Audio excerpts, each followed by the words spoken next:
Cisma hebraica. Criação do alfabeto fonético dárico. Fala galera, tranquilo? Bom, hoje vamos estar dando continuidade aqui à nossa revisãozinha sobre antiguidade oriental. Naturalmente, ao dar continuidade, estaremos vendo um pouco sobre os hebreus, fenícios e persas. Vamos lá. Hebreus. Localizando-se às margens do rio Jordão, se destacaram por serem, dentre outras coisas, monoteístas, ou seja, acreditavam apenas num Deus. Após sua fixação inicial na região da Palestina e de seu entorno, ser prejudicada por uma série de secas, dentre outras intempéries, o povo hebreu migrou para o Egito, onde acabou sendo escravizado por cerca de 400 anos. Tempo pra caramba, hein? De modo que conseguiu sua liberdade no famoso evento que ficou conhecido como Êxodo. O povo hebreu também foi escravizado pelos babilônicos, que a gente já estudou. Sua história é dividida em eras, sendo 3 as principais. A primeira, a Era dos Patriarcas, que trata de uma maneira mais geral sobre a origem do povo hebreu. A segunda, Era dos Juízes, por sua vez, já fala mais sobre a sociedade tribal da época, um pouco mais independente. Enquanto a chamada Era dos Reis trata sobre um processo de centralização política que ocorreu nessa região. Posteriormente, temos a chamada Cisma hebraica, ou seja, que dividiu o reino hebreu em 2 regiões, a de Israel, mais ao norte, e de Judá, um pouco mais ao sul.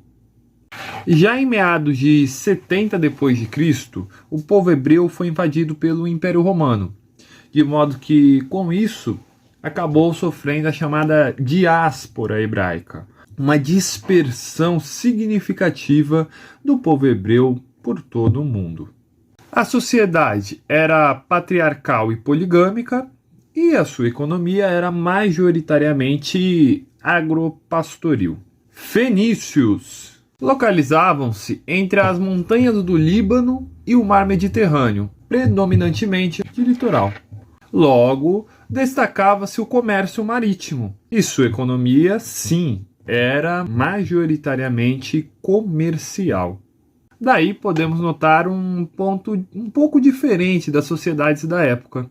Na sociedade fenícia havia uma mobilidade social mais fluida, não tão rara como nas estamentais, ou seja, uma sociedade classista, de classes. A sua organização política não era em impérios ou coisas do tipo, e sim em cidades-estados. Cidades mais ou menos autossuficientes e principalmente independentes até certo ponto umas das outras. A forma de governo era semelhante à da época, a teocracia, ou seja, o chefe político era também o chefe religioso. É importante destacar, a religião fenícia era politeísta. Foi nessa sociedade que podemos ver a criação do chamado alfabeto fonético, o alfabeto no qual os símbolos representavam também sons. Importante destacar, por mais natural que possa parecer, mas é relevante, o domínio sobre o mar que o povo fenício empreendeu. Persas localizavam-se nas proximidades do Planalto iraniano. Sua forma de governo também era a teocracia, sendo que havia um ponto a se destacar: o dualismo, a crença nas forças do bem e do mal. A economia era agropastoril, tendo sim uma certa relevância o comércio, mas sem alterar ainda o caráter estamental da sociedade à época. A história persa tem algumas lideranças que é importante nós estarmos destacando. A primeira delas, Ciro, que foi o grande responsável pela unificação das tribos.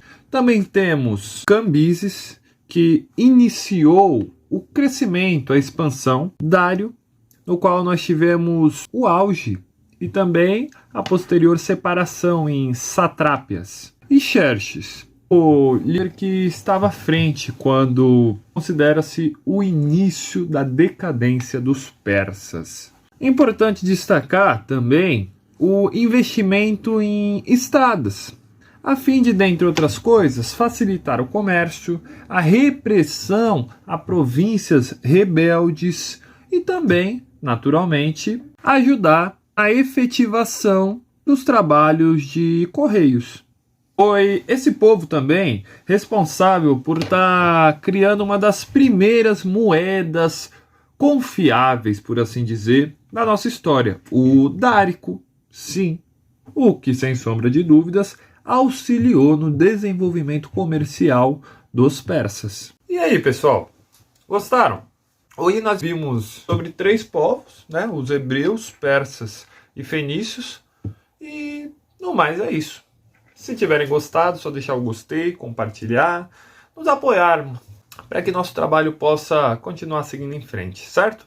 No mais, é isso. Valeu!